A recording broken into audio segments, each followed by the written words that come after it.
Hello बच्चों। तो introduction में हमने क्या किया था? पिक्टोग्राफ, बार ग्राफ और डबल बार ग्राफ। अब आपको अच्छे से पता है कि ये क्या होते हैं, और जब आपको ऐसे ग्राफ्स दे के उनमें से क्वेश्चन पूछेंगे तो वो भी आप अच्छे से बता सकते हो, है ना। मैक्सिमम, मिनिमम, वो सब आप ढूंढ सकते हो, राइट।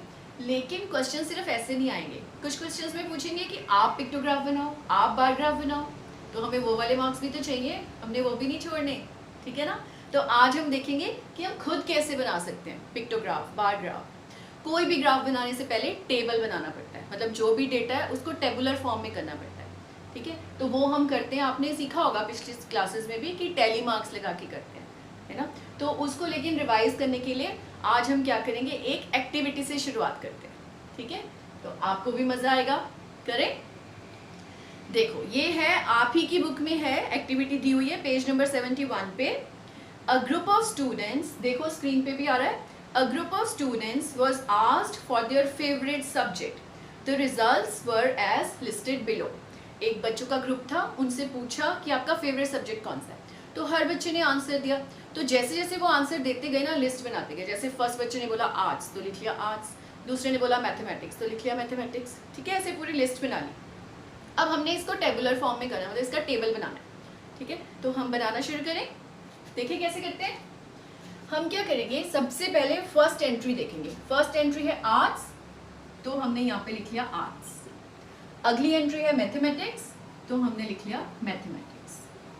उससे अगला क्या है, देखो स्क्रीन पे ही आ रहा है, साइंस।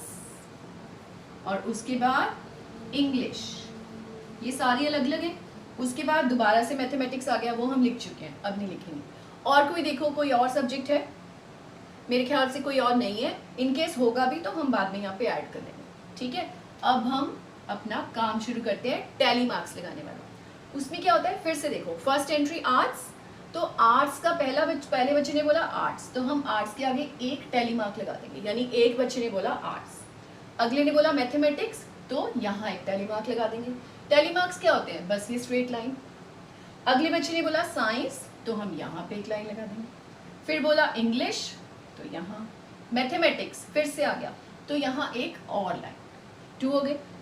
फिर से आर्ट्स, एक और लाइन, इंग्लिश एक और लाइन, फिर से मैथमेटिक्स यहाँ पर आ गया, फिर से इंग्लिश यहाँ पर आ गया। कैसा लग रहा है, मुश्किल लग रहा है? है ना, कुछ खास मुश्किल नहीं है। उसके बाद फिर से आर्ट्स, फिर साइंस, तो यहाँ आ गया, फिर से साइंस यहाँ पर आ गया, फिर से मैथ्स यहाँ पर, फिर से आर्ट्स। अब देखो यहाँ पे एक चीज ध्यान देने वाली है। अब आर्ट्स का एक और बच्चा आ गया, तो हमें यहाँ पे लाइन लगानी चाहिए, पर हम यहाँ नहीं लगाएंगे, हम उसकी जगह इन 4 को कट कर देंगे 5th लाइन से। क्यों? अगर हम 5th लाइन यहाँ पर लगा देंगे, फिर 6, 7, तो सारी लाइंस हो जाती है ना, फिर काउंट करना मुश्किल हो जाता है। अगर हम 5th लाइन से ये काट देंगे तो ये 5 का सेट बन गया। अब फिर से कोई आया तो हम थोड़े गैप पे एक और सेट ऐसा बनाना शुरू कर देंगे। उससे क्या होता है, एंड में काउंट करना ईजी होता है, ठीक है। तो हमने 4 लाइन्स लगानी है, और 5th को ऐसे इस तरफ का स्लांट बना के 5th लाइन से इन 4 लाइन्स को काट देना, ठीक है। तो उसके बाद अब फिर से आ गया इंग्लिश। अब देखो, मान लो कि हम बीच में भूल गए, बात करने की वजह से मैं भूल गई, तो अब मुझे नहीं पता कि मैंने कहाँ तक कर लिया। पर टैली मार्क्स का ये फायदा कि अगर आप बीच में भूल भी गए ना, तो आप दोबारा से शुरू कर सकते हो। वो कैसे? आप सारे टैली मार्क्स काउंट कर लो। ये 5 है, 5 + 4 इज 9, 9 + 4 इज 13, 13 + 3 इज 16, यानी मैं 16 एंट्रीज कर चुकी हूँ। तो अब देखो, मैं यहाँ पे 16 एंट्रीज काउंट कर लूंगी। 1 2 3 4 5 6 7 8 9 10 11 12 13 14 15 16, यानी अब मुझे इंग्लिश से स्टार्ट करना है, ठीक है ना। तो गलती की कोई चांस नहीं बचा। अब है इंग्लिश, इंग्लिश में एक और आ गया, फिर आर्ट्स, थोड़ी गैप पे यहाँ लगा देंगे, फिर साइंस। अब मैं यहाँ पे लगाऊं या इसको कट करूं? कट करेंगे ताकि 5 का सेट बन जाए। मैथमेटिक्स, फिर दोबारा यहाँ पर लगाऊं? नो, इसको कट करेंगे। फिर से साइंस, तो यहाँ थोड़ी गैप पे, फिर से आर्ट्स, तो यहाँ, ठीक है। तो अब ये हमारा टेबल बन चुका है। देखो इसके नीचे क्वेश्चंस भी दिए हुए हैं। फर्स्ट क्वेश्चन है, which is the most liked subject, यानी कौन सा सब्जेक्ट बच्चों को सबसे ज्यादा पसंद है। तो अब इसको देख के हम आसानी से बता सकते हैं कौन सा सबसे ज़्यादा पसंद है। हम इनको टोटल करके लिख लेते हैं, 5 6 7, ये है 5 + 1 = 6 और ये है 4। ठीक है, तो ये आ गई इनकी फ्रीक्वेंसी। फ्रीक्वेंसी मतलब ये कितने फ्रीक्वेंट है, कितने बच्चों को आर्ट्स पसंद है, क्या फ्रीक्वेंसी है। ठीक है, जिसकी फ्रीक्वेंसी ज़्यादा है वो ज़्यादा बच्चों को पसंद है, जिसकी फ्रीक्वेंसी कम है वो कम बच्चों को पसंद है। ठीक है, तो सबसे ज़्यादा कौन सा है, 7th है, मोस्ट लाइक ये वाला आर्ट्स है ना। फिर है कि which is the least like subject, मतलब ऐसा सब्जेक्ट जो सबसे कम बच्चों को पसंद है, वो कौन सा है, जिसकी फ्रीक्वेंसी 4 है। किसकी फ्रीक्वेंसी है 4, इंग्लिश, यानी English is the least like subject. ठीक है, तो कैसा रहा। ऐसी एक एक्टिविटी आपकी बुक में भी दी हुई है, देखो ये है पेज नंबर 72 पर, ये है ना ट्राई दीज वाले जितने भी क्वेश्चंस होते हैं ना वो आपको सारे करने होते हैं। ठीक है, सबको ट्राई किया करो, उनको करके बहुत मज़ा आता है और समझ भी आ जाती है, फिर एक्सरसाइज तो बड़े प्यार से अपने आप हो जाती है। A group of students were asked to say which animal they would like most to have as a pet. एक ग्रुप था बच्चों का, उनसे पूछा कि आप अगर आपको पेट एनिमल रखना हो तो कौन सा रखोगे। The results are given below. ठीक है, ऐसे रिजल्ट्स दिए हुए हैं, dog, cat, fish, cat, rabbit, देखो कितने सारे एनिमल्स आ रहे हैं ना। तो make a frequency distribution table for the same, इसके लिए ऐसा ही एक टेबल बनाना है, तो कर सकते हो। पहले यहाँ पर एनिमल्स के नाम लिख लोगे और फिर ऐसे ही टैली मार्क्स लगाओगे एक एक एंट्री उठा के, और फिर ऐसे ही टेबल बना लोगे, फ्रीक्वेंसी डिस्ट्रीब्यूशन आ जाएगी, कर लोगे ना।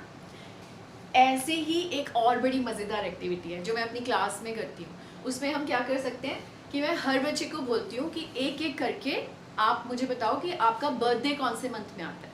तो यहाँ पे सारे मंथ्स लिख लिए, फिर एक एक बच्चा आंसर देगा तो मैं टैली मार्क्स लगाती जाती हूँ, और फिर उससे एंड में पता चल जाता है कि हर मंथ में कितने कितने बच्चों का बर्थडे आ रहा है ना। तो जैसे जनवरी में 3, फेब में 4, ऐसे कर। तो ये एक्टिविटी आप भी कर सकते हो। आप सब ने व्हाट्सएप ग्रुप तो बनाए होंगे, किसी ना किसी व्हाट्सएप ग्रुप के मेंबर तो हो, है ना। तो आप अपने ग्रुप के जितने भी मेंबर्स हैं उनको पूछो कि आपके बर्थडे का मंथ कौन सा है, वो आपको आंसर्स भेजेंगे। फिर आप ऐसे ही एक टेबल बनाओ, मंथ्स लिखो, टैली मार्क्स लगाओ, और फिर एंड में टोटल करके देखना कि आपके ग्रुप में से हर मंथ में कितने कितने लोगों का बर्थडे आ रहा है ना। और फिर आप उसके नीचे 2-3 क्वेश्चंस के आंसर्स लिखना। फर्स्ट क्वेश्चन कि किस मंथ में सबसे ज़्यादा बर्थडेज आ रहे हैं, सेकेंड क्वेश्चन किस मंथ में सबसे कम बर्थडेज आ रहे हैं, और थर्ड क्वेश्चन कि जो आपका बर्थडे वाला मंथ है उसमें कितने लोगों के बर्थडेज आ रहे हैं। ठीक है, कि कितने लोगों का बर्थडे आपके बर्थडे वाले मंथ में। ठीक है, करोगे, ठीक है ना, आएगा मज़ा। अब ये हमने ऑर्गेनाइज तो कर लिया, लेकिन कई बार थोड़ी सी प्रॉब्लम आ जाती है। वो कब आती है, जब डेटा बहुत ज़्यादा हो। जैसे अभी वो 12 मंथ्स की बात हुई, तो 12 मंथ्स के लिए आपको 12 मंथ्स के नाम लिखने पड़ेंगे, है ना, लिस्ट काफ़ी लंबी हो जाएगी। अब मान लो उससे भी ज़्यादा डेटा हो तो फिर मुश्किल आ जाती है, पर हमारे पास उसका भी सॉल्यूशन है। देखो, हमने पिछले वीडियो में एक एग्जाम्पल किया था जिसमें बच्चों के मार्क्स थे 10 में से, है ना, 10 स्टूडेंट्स के मार्क्स थे 10 में से।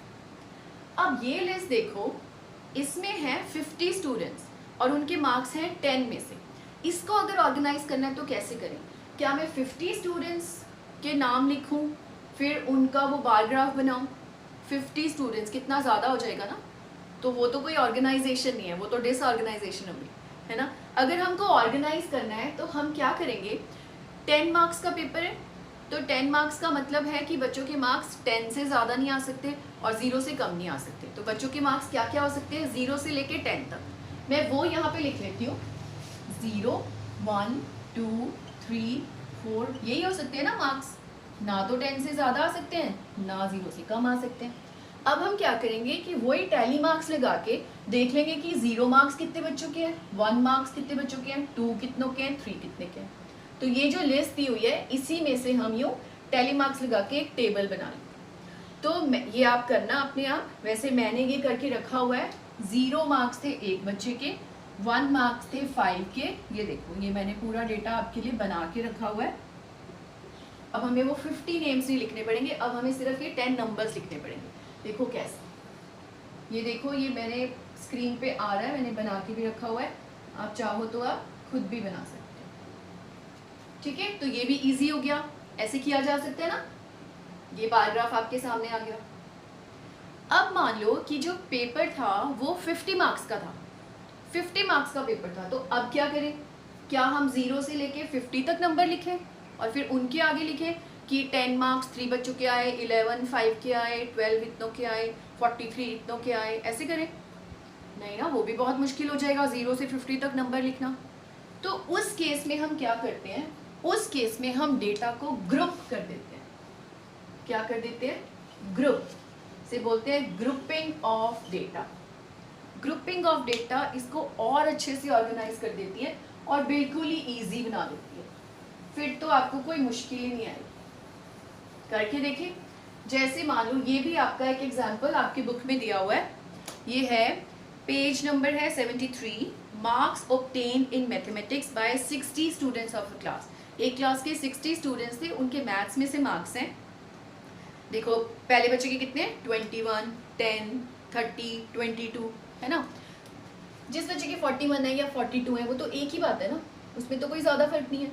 हम क्या करते हैं, ऐसे हमने ग्रुप बना दिए कि पहला ग्रुप है 0 to 10, यानी जिन बच्चों के 0 से लेके 10 मार्क्स आए हैं वो इसमें डाल दें, टैली मार्क्स इधर लगाएंगे।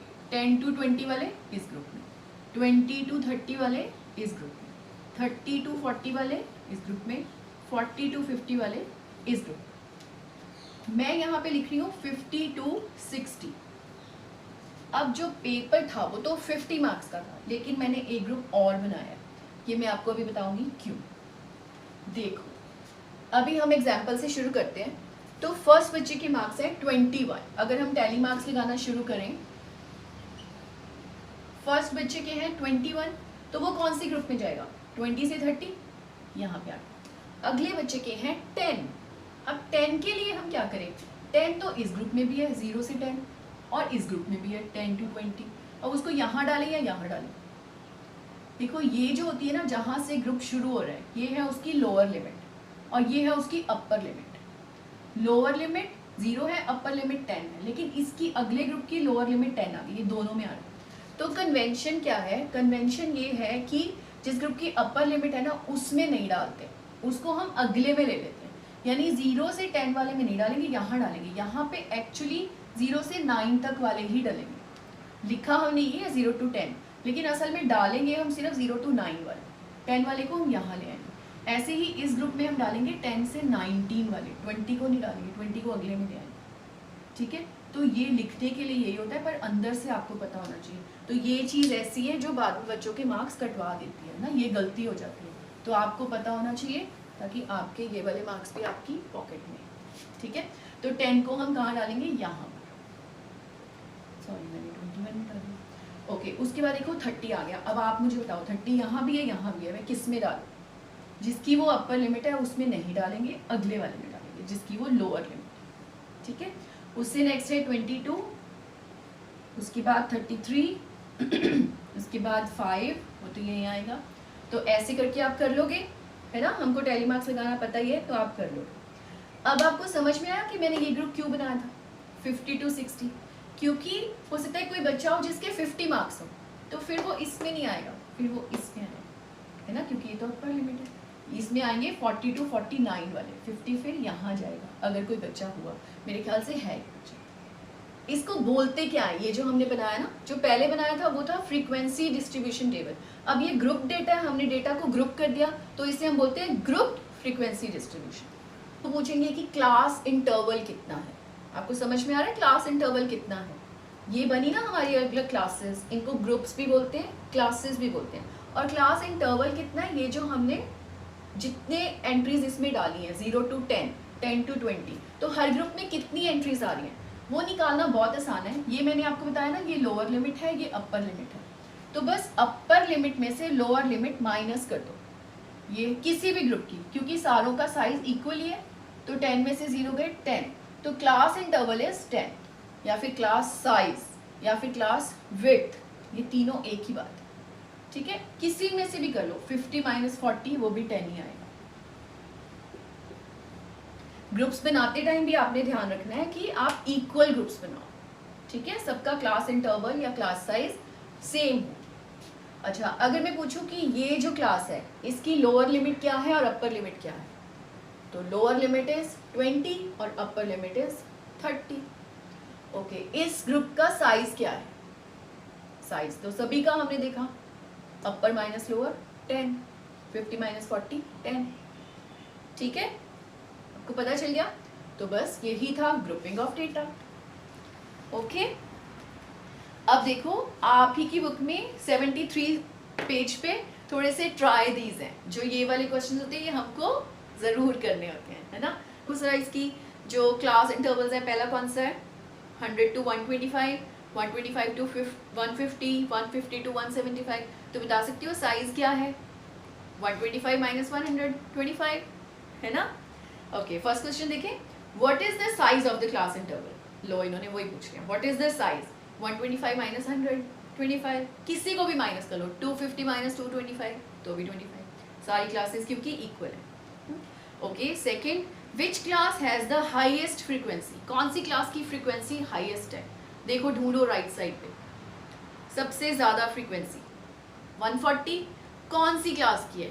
140 आंसर नहीं है, हमने बताना है कि 140 फ्रीक्वेंसी कौन सी क्लास की है। देखो 200 से 225, राइट। अगला, which class has the lowest frequency? Lowest 20, और कौन सी क्लास की है?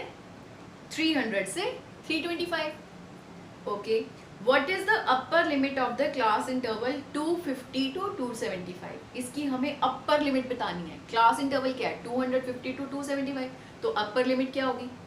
Lower is 250, upper is 275। Okay, which two classes have the same frequency? कौन सी दो क्लासेस की फ्रीक्वेंसी सेम है?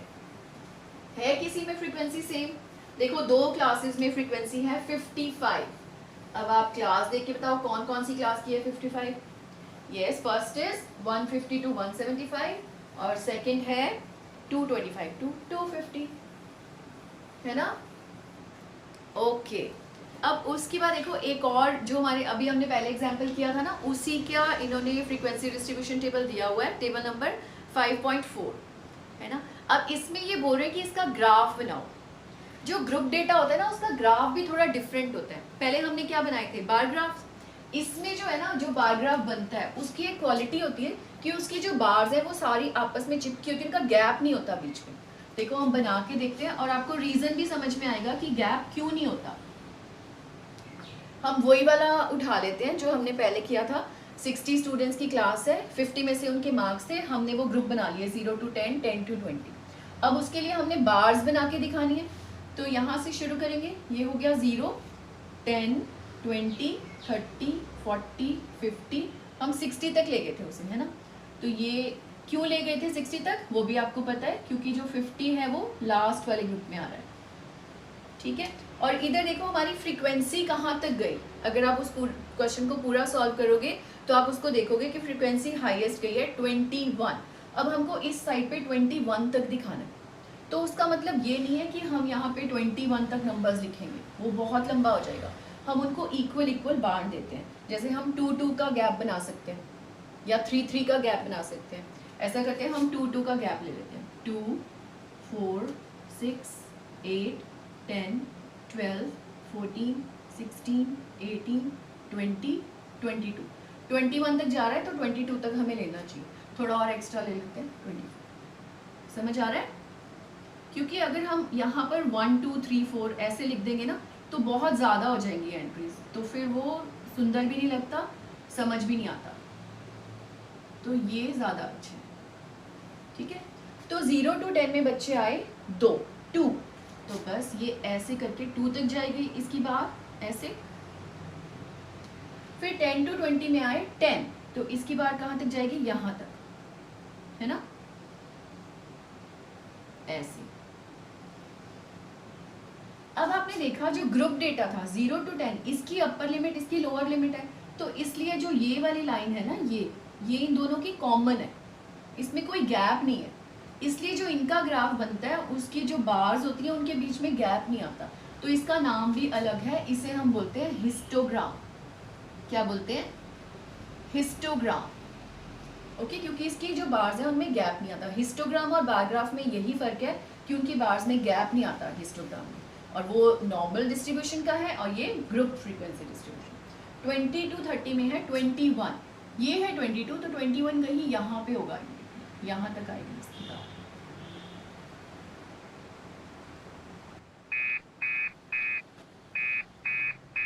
ठीक है, 30 to 40 में है 19,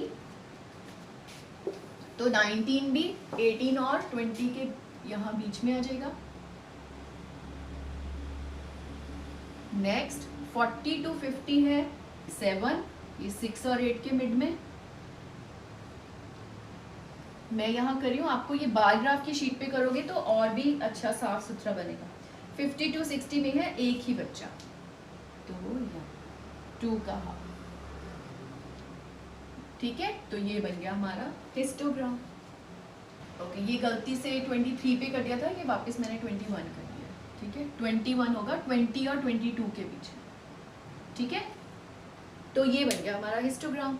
जैसा एक और क्वेश्चन है, ट्राई दीज, पेज नंबर 75 पे, वो आप खुद ट्राई करो, लेकिन फिर भी आपको प्रॉब्लम आती है तो आप मुझे मेल कर सकते हो। मेरा ईमेल आईडी है sparklingsmiles2020@gmail.com। और अब जो नेक्स्ट एक्सरसाइज है 5.1 सॉरी, उसे हम करेंगे अगले वीडियो में।